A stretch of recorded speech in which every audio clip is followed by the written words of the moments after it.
Жылқы адамзат тарихындағы ең маңызды рөлге ие жануар. Жылқы әрқашан адамдар үшін адал көмекші әрі дос болды. Жылқы болмаса адамзаттың қазір қандай күйде болатынын елестету қиын.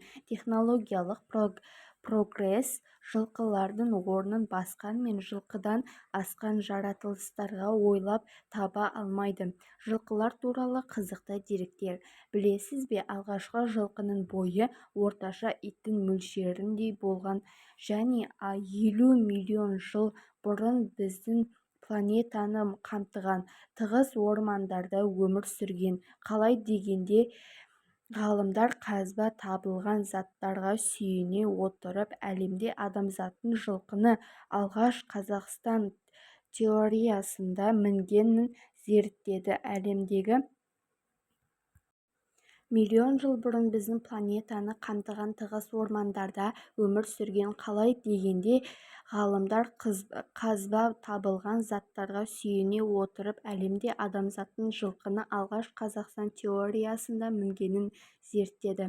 Әлемдегі ең кішкентай жылқының бойы небәрі 44,5 сантиметрді құрады.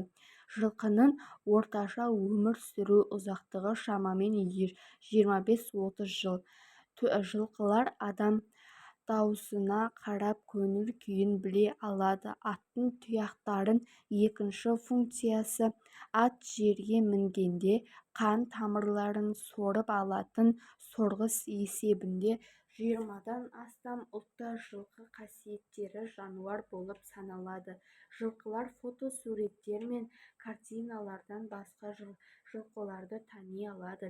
Жалпы әлемде 60 миллионға жуық жылқы бар, соның ішінде жабайы жылқылар мекендейді. Бір қызығы, жылқының жады керемет дамыған. Олар өзіне қатыгездікпен қараған адамды өмір бойы есте сақтай алады, достарын да ұмытпайды. Жылқының ең жоғары секіруі 1949 жылы ресми түрде тіркелді. Оның биіктігі 2 метр 47 сантиметр болды. Жылқыны бірінші болып 5000 жыл Азияның көпшілігі халықтары қолданды. Аттың көзінің радиусы өте үлкен. Ол тіпті басын бұрмай артында тұрған барлық нәрсені көре алады. Әлемдегі ең қымбат жылқы Шариф биші. Ол араб шейхіне $40 миллион сатылған. Жылқы күніне кемінде 25 литр су ішеді. Әлемдегі ең үлкен және ауыр аттың есімі Семпосон. Оның салмағы 1,52 тонна. Жылдамдық рекорд Мексиканың айғыры Бехрекетке тиесілі 69,6 кг салмақ.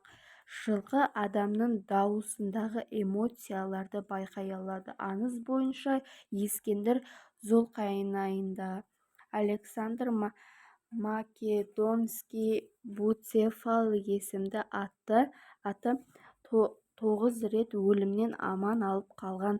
Ал шайқас кезінде аты өлгесін оның есімімен қаланы атаған. Аттарға ұйықтау үшін тәулігіне 4 сағат жетеді. Әлем бойынша жылқының шамамен 160 тұқымы бар. Араб аттары ең қымбатты. Жылқының тістері олардың жасын және денсаулығын анықтайтын құрал.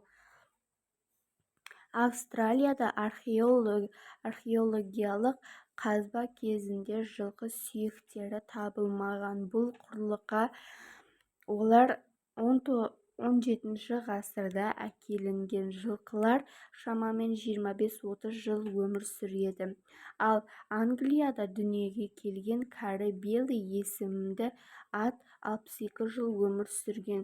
Жылқыларда 5 сезім органы өте жақсы дамыған: есту, көру, иіс сезу, дәм сезу түйсігі. Араб аттары ең қымбатты. Жылқылар шамамен 25-30 жыл өмір сүреді. Ал Англияда дүниеге келген кәрі Билли есімді ат 62 жыл өмір сүрген. Жылқыларда 5 сезім органы өте жақсы дамыған: есту, көру, иіс сезу, дәм сезу түйсігі. Ежелде жауға қарсы қолданылған ең күрделі әдіс тұяқтың соққысы. Бұл соққы адамды өлімге әкелуі мүмкін. Африка тайпаларының сенімі бойынша аттың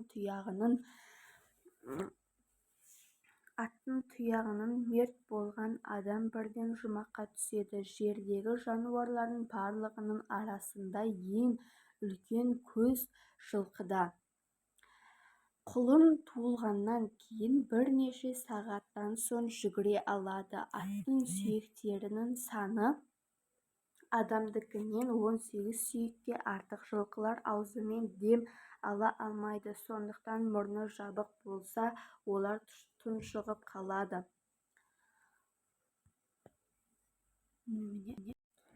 Дүние жүзіндегі 23 ұлт жылқыны киелі жануар деп есептейді. Соның бірі қазақ халқы.